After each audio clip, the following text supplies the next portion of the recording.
Well, welcome to church, everyone. So glad you're here. I see you all were able to dodge all the tank traps we have set up for you. So one person at the first service today said this very slyly. He said, I thought he was serious at first. When I look around this church, it seems to be a very holy place.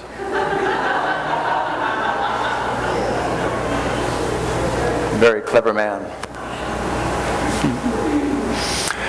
It's funny, sometimes when you read the Bible, it can seem, sometimes it can be hard to read, not quite sure what it means for us today, not quite sure how you understand all the background of it. It's not that easy a book to read sometimes.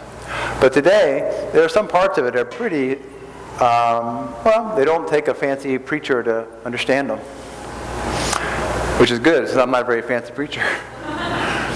So, I'll start by telling you a story. You'll see how it fits in pretty quickly. When I'm in the car driving, and I'm by myself, which is most of the time, I don't have that many passengers, I tend to listen to the radio. I'm a little bit of a radio junkie.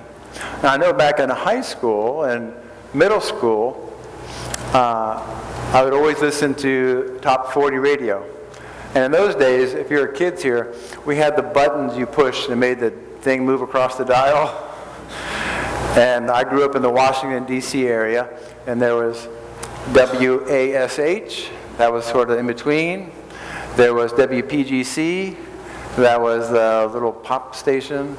Then there was the hard rock station that your parents hated you listening to, somewhere at the end of the dial, around 107. But in my life today, for some reason, I've gotten away from music a little bit. I listen to lots of talk radio. And I have my stations I listen to for talk radio. Some of them are political sort of stuff, like National Public Radio, and they've got all kinds of things.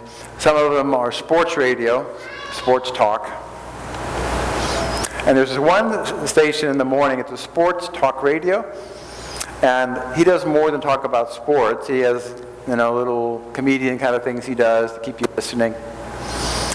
So, he has this one segment that's very popular, and it makes his ratings boost all the time. He says, this is what really makes my ratings good.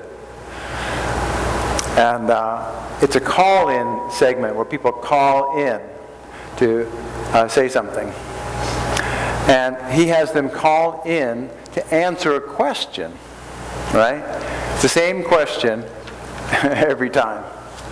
And it's kind of a little rough, so be careful when you hear this.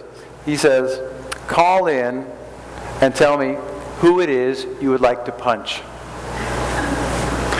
It's a metaphor, and every time they say something, he has a little sound effect in the background of a punch. And it sounds really simple, but people love it, because now they get to call in and complain about anything and everything. It's like the complaining hotline. If they don't like traffic, they say, call in and punch the guy who had the accident on 410. Or my in-law that I don't like, who I had to go visit next time. And it goes on and on and on. And people love it. They love to call in to complain and say something negative, and it's sort of anonymous. And I get sucked into it sometimes. It's kind of like a downward spiral. It reminded me, though, of what the writer in the Bible said today in James. He said, it's really hard to keep your tongue quiet. It's really hard to be still and be quiet, because people want to say all kinds of negative things. So the writer to James says, if you say you have true religion, but you have not learned to bridle your tongue, your religion isn't worth all that much. So I told you this was not a tricky sermon, right? You didn't have to do a lot of exegesis to figure this out. But funny, it's not just the talk radio. It's sort of like talking when you, have you ever been on the computer and used the Facebook website, and you get to comment on other people's things. And then you can get on these little Facebook rants. Someone will just keep going and going about something or other that they don't think is very helpful. And for some reason, because you're sitting behind the computer screen, you feel safer and you can be more complaining and more negative and more aggressive than you would if you were really talking to the person. So I noticed it's not just on the radio. Sometimes it's on Facebook too. And it's really hard not to answer back. Right? You want to say, oh, I got something for you too. But if you're trying to keep your tongue in check, it's going to be hard. So James really knew a lot about human beings and how hard it is to stay quiet. In fact, it's so common that other people have said similar things besides the writer of James. Didn't your mom say, or it sounds like a mom kind of a thing to say, a proverb, if you don't have something nice to say, don't say anything at all. I heard there's also a saying, I think it's from, it just slipped out of my head. Well, I'll say it and maybe you can tell me the author. He says, never miss a good opportunity to keep your mouth shut. I remember the author at the first sermon, it's jumped out of my head. So a lot of people have said the same thing through the centuries. It comes up sometimes now with our social media that it's like a big microphone, a big amplifier for everything we would come out of our mouth. So I don't have a Twitter account. Does anybody have a Twitter account here? Anybody?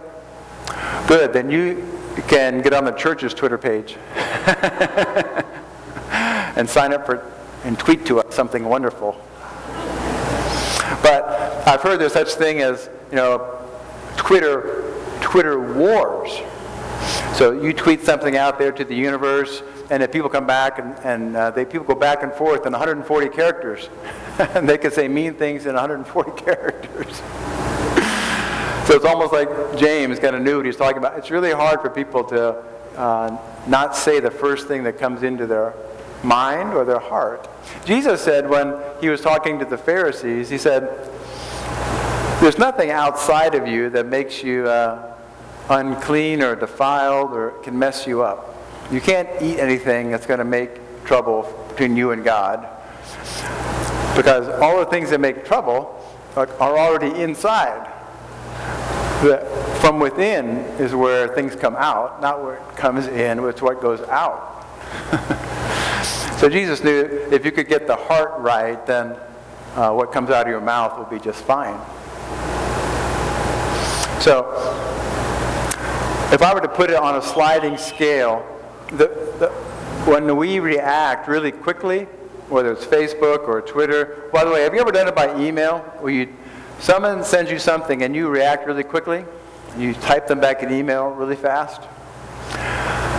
And you hit send and you wish you had the reverse button where you could say, oh, can I take that back because I didn't really mean, and now it's out and the whole universe knows. It's hard. As James says, it's hard to bridle the tongue. Very tough. So whether it happens on Facebook or Twitter or your email or the radio,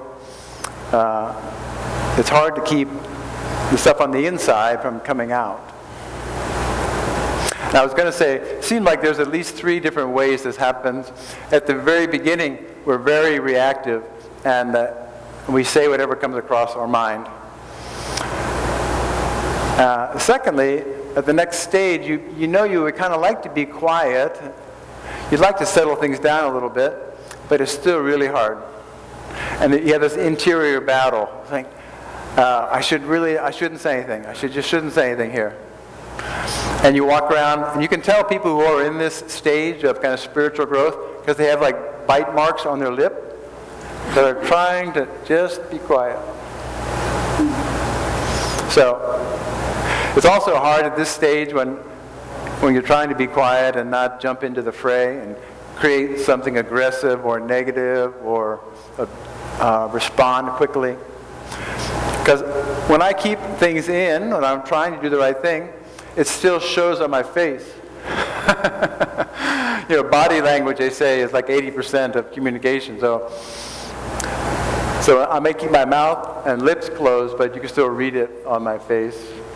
Or it comes out in sarcastic way. So I'm sort of in that middle group most of the time. I'm trying to be good. I'm trying to, not let my heart and pour out there. So I got little bite marks on my gums, and people still know what I'm thinking anyway, because they can read it on my face. Oh well. We're all trying as best we can. The people who are really good are this. The saints, or the people who are far along in the religious life, what is really true religion, like James says, if your religion is true, and we prayed in the opening prayer, increase in us true religion.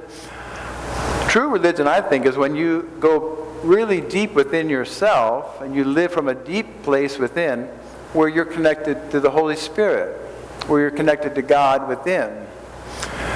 Jesus was certainly correct when he says, all kinds of bad things come out of your heart, but that's kind of at the surface level. If you go really deep within and you draw from the well or the source of the Holy Spirit, well then lots of good things will come out. The deeper you go down, the better things get. And when people live from their center, or the deep well within them where God abides, those are the people you want to hear from all the time. Talk all you want. Those people only say things that are edifying, helpful, generous, kind, appropriate, complimentary, loving, peaceful. So the saints, I say, look, you guys who dwell at that deep level, talk all you want. Say whatever you want. I do think James is right. He says this, in part of the reading today, he says, our anger, I'll be softer than he was. Our anger hardly ever brings about God's righteousness. Very unlikely. Very unlikely that my anger over something is going to produce some good fruit of the Holy Spirit. It could, but not very often. So, as we draw this to a conclusion, when you're really anchored and centered and you're drawing on the Holy Spirit kind of deep within you, gosh, that's when it's a good time to speak and say something that's going to edify and bring goodness and love and peace out to the world. And then for the rest of us who are struggling just to not react so fast, the rest of us who are working just not to let our anger pour out, or negativity, or our reactions. But the saints, they should talk all they want. People like you and me, most of the time,